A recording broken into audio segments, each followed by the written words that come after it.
I'm going to talk today about what we've learned from working from home. And more importantly, I'm going to pull out one particular lesson that we can apply in any situation or any crisis that we encounter going forward, and that is being real. Now, many of us came from companies that have said for years, hey, we're all agile and inclusive. We can basically work from home, we can work from anywhere.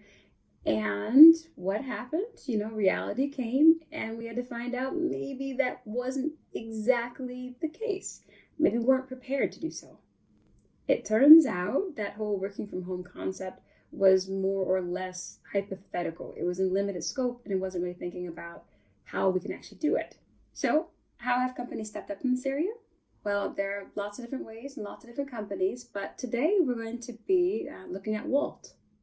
Wolt is an international tech company and platform that enables food discovery and delivery. I had a lovely chat with Taika Rautanen, an HR operations specialist from Wolt's headquarters in Helsinki. And Taika gave me some excellent examples of how a company can use this time to get real and, more importantly, actually get better. So listen up and we'll learn together. I think we were able to do it surprisingly quickly. If you think about our support, that they have always been working from the office, and I think it was 24 or 48 hours or something like that when we moved everyone to work from home.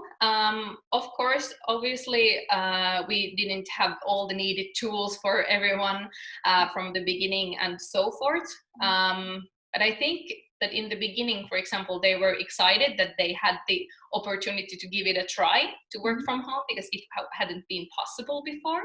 So this kind of gave us the chance right away to see if it would actually work.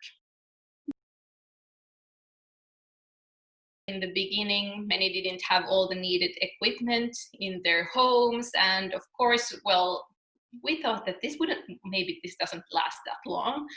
But after maybe a month or so, we were like, okay, this is going to last maybe for a while still. So then we actually started asked people, what kind of equipment you would like to have at home? Do you need a chair? Do you need a display?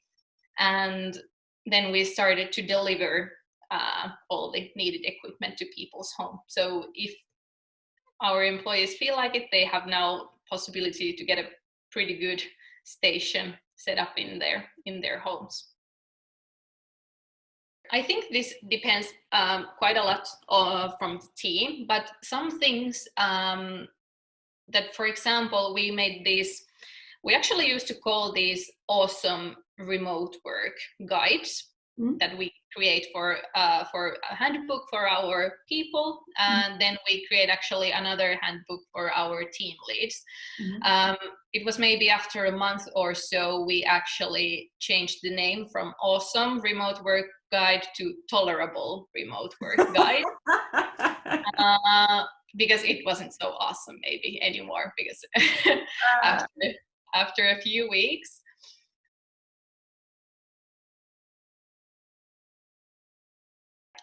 What we highlighted there for the team leads, for example, was that, okay, we need to pay extra attention to communication between the teams, because there isn't anymore that natural catching up while you're working, because you're sitting next to each other, and now it's away. So, for example, actually, Sean created this guide for team leads, how to do recruiting from home or virtually.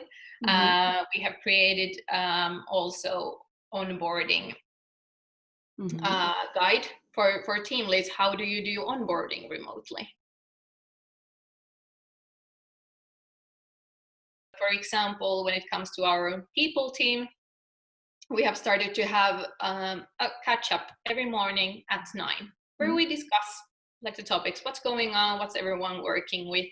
And I think I might know now even more than I used to at the office, because it's something that we have had to emphasize. It has required different kind of mindset, especially considering that we are growing so fast. And there has been a lot of people coming in Mhm. during the past weeks, and they haven't physically met anyone from the company. Yet they are still working with us, they are part of the team, but how you can even kind of imagine being in that kind of situation, that you start with your new team, colleagues, your new exciting job, but you actually haven't met anyone or visited the office. So yeah, I would say it requires different kind of mindset, and especially for the team leads and colleagues to think, how can I support my new team member in a best possible way?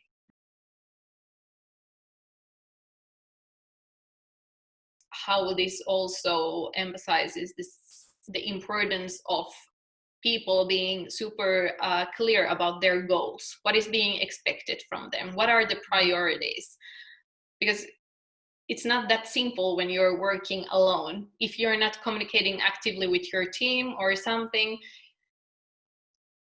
it just doesn't work. So let's review. Wolt got better in this time because they were willing to get real about working from home. They were willing to ask their employees what they needed, and they responded by providing tools and setups that enabled employees to actually execute. Wolt provided guides and best practices and made sure people knew how to do what was required of them. And they were able to keep all this going because they have agile and appropriate communication and a flexible mindset to pull things off.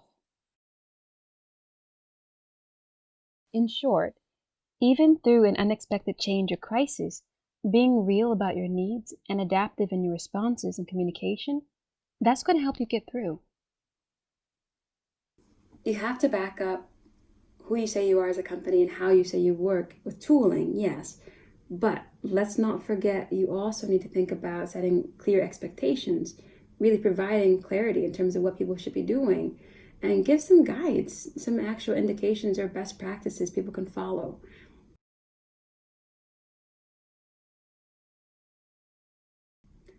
What have you been learning about yourself in this time? Have you been setting and providing expectations and clarity for your employees to be able to actually work efficiently and in the way that you say that they work? Have you provided clarity to make that happen? This is your grand opportunity to get better. Take it.